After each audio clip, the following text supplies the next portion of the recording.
ভাই আপনি এখনই চেক করুন আপনার টিকটক ভিডিওতে কেউ রিপোর্ট করেছে কিনা। যদি আপনার টিকটক ভিডিওতে কেউ রিপোর্ট করে তাহলে সেই রিপোর্টটা আপনি এখনই সলভ করুন, ডিঅ্যাক্টিভ করুন। অর্থাৎ আপনি টিকটকে যে সকল ভিডিও আপলোড করেছেন এই সমস্ত ভিডিওতে কেউ রিপোর্ট করেছে কিনা। হয়তো আপনার টিকটক আইডিটা নষ্ট করার জন্য, আপনার টিকটক অ্যাকাউন্টটা ব্যান করে দেওয়ার জন্য, আপনাকে ক্ষতি করার জন্য আপনি টিকটকে যে সকল ভিডিও আপলোড করেন সেই সকল ভিডিওতে কিন্তু যে কেউ রিপোর্ট করতে পারে।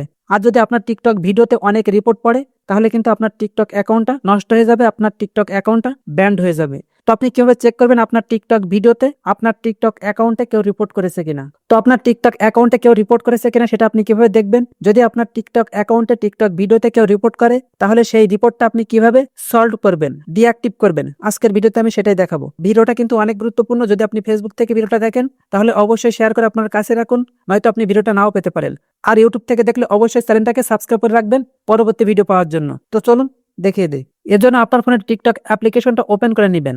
এরপর এখান থেকে ইনবক্স অপশনে ক্লিক করবেন। আপনি যখন ইনবক্স অপশনে ক্লিক করবেন তখন আপনার সামনে দেখবেন যে সিস্টেম নোটিফিকেশন এই ধরনের একটা অপশন আসবে। আপনি এই অপশনের উপরে ক্লিক করবেন। এরপর আপনার সামনে ঠিক এই ধরনের একটা অপশন শো করবে এবং সেখানে লেখা থাকবে ভিউয়ার্স রিপোর্ট ইউর পোস্ট।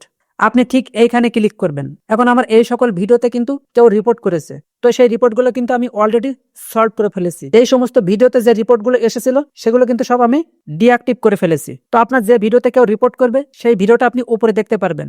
এখানে দেখেন যে রিপোর্ট লেখা আছে, তো আপনি সেইখানে ক্লিক করবেন। তো আপনার টিকটকে আপলোড করা কোন ভিডিওতে রিপোর্ট করেছে সেটাও কিন্তু আপনি এইখানে দেখতে পারবেন। তো আপনি এখান থেকে মনের ভুলেও কন্টেন্ট অপশনে ক্লিক করবেন না। আপনি এখান থেকে মাই post is not branded content এই অপশনে ক্লিক করবেন। এরপর ডান অপশনে ক্লিক করবেন।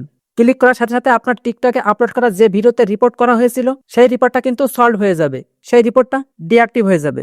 তো এভাবেই কিন্তু আপনার টিকটকে আপলোড করা ভিডিওতে কেউ যদি রিপোর্ট করে আপনার টিকটক আইডি নষ্ট করার জন্য, আপনাকে ক্ষতি করার জন্য, সেই রিপোর্টটা কিন্তু আপনি এভাবেই সলভ করতে পারবেন, ডিঅ্যাক্টিভ করতে পারবেন। তবে আপনার টিকটকে আপলোড করা ভিডিওতে কেউ যদি রিপোর্ট করে আপনি অবশ্যই এইভাবে সলভ করে নেবেন। তা না হলে কিন্তু আপনার টিকটক অ্যাকাউন্টটা নষ্ট হয়ে যাবে, আপনার টিকটক অ্যাকাউন্টটা ব্যান্ড হয়ে যাবে। তো ভিডিওটা দেখে যদি আপনারা একটু উপকৃত হয়ে থাকেন অবশ্যই কমেন্ট করে জানাবেন। ধন্যবাদ এত সময় সাথে থাকার জন্য।